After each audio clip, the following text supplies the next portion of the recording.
Guess who's having a little bit of Pinot Noir today? I am. Let's get it. Welcome to another episode of Wine Still of the Week, where I go find a bottle that is under $20 that's punching above its weight class.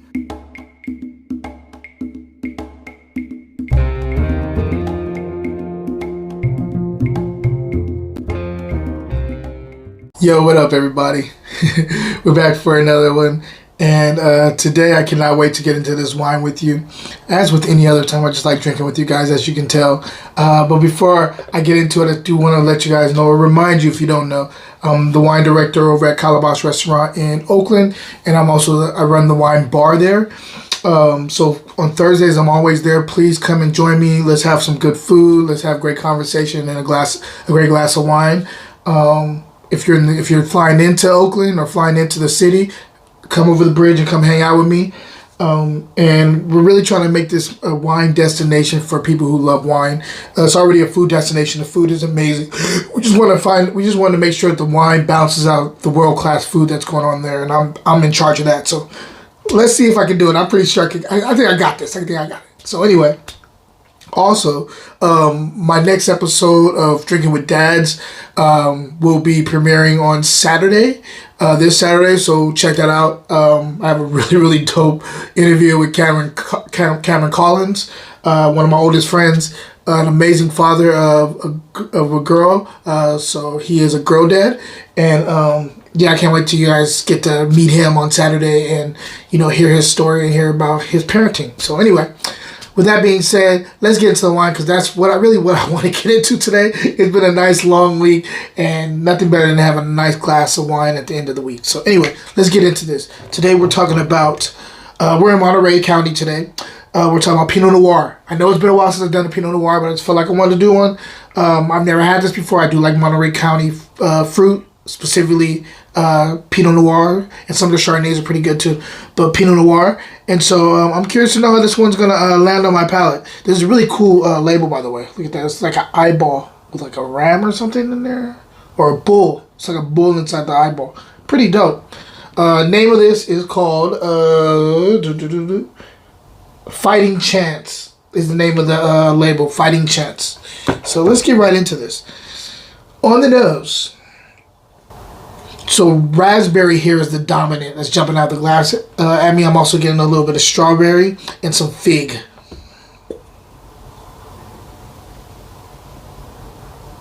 There's a little bit of like tree bark going on here, but like kind of like on a hot day, tree bark, like really scorching hot day. That kind of, I don't know, not musty, that's not the right word, but it's something that's specifically about being in the woods, that's like kind of dusty and like woodsy and cedar and I don't know, something like that. It's like a kind of a hot day in a forest, but you're smelling like tree bark. That's what I'm getting.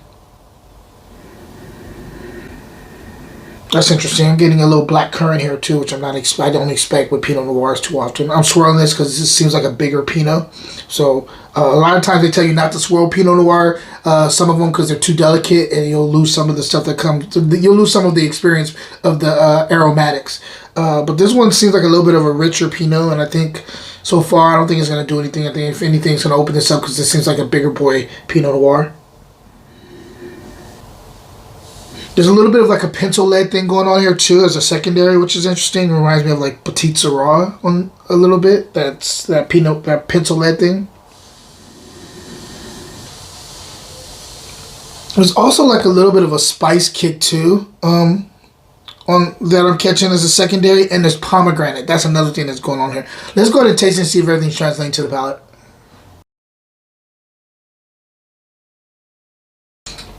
It's not bad. I was right about the palate too. This is a bigger style Pinot. California tends to do that, especially if this Pinot's being grown in a hot area. Yeah, this definitely has some richness to it for Pinot Noir, but it's very well balanced too, because the finish is the way I think it should end on something that's this rich up front. Let's take another taste.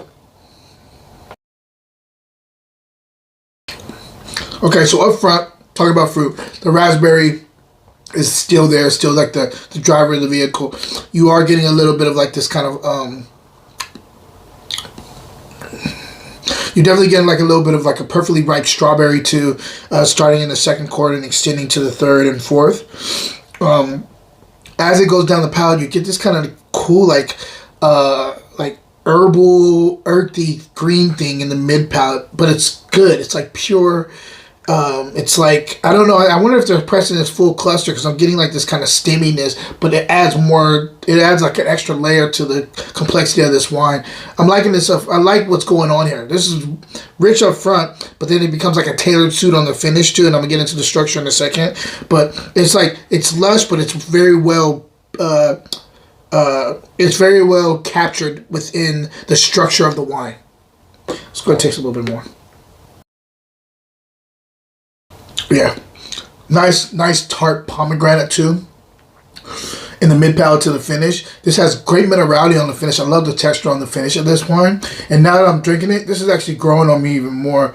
Being honest, let me be transparent here. Opened this bottle about 4 hours ago, just to taste it. And then I let it go. I just let it sit there with the top on it. And I liked it, but I was like, I don't know about this wine. But I still want to, maybe it opens up. And plus, I want to do a Pinot today. Tasting it now, this is really starting to show what it does. This is a good wine. It's a really good wine, actually. Okay, let's talk about structure. Great grip. Okay, so tannin on this one is medium minus. Yeah, medium minus. Acid is medium plus. This has good acid here. Finish is long, very long finish.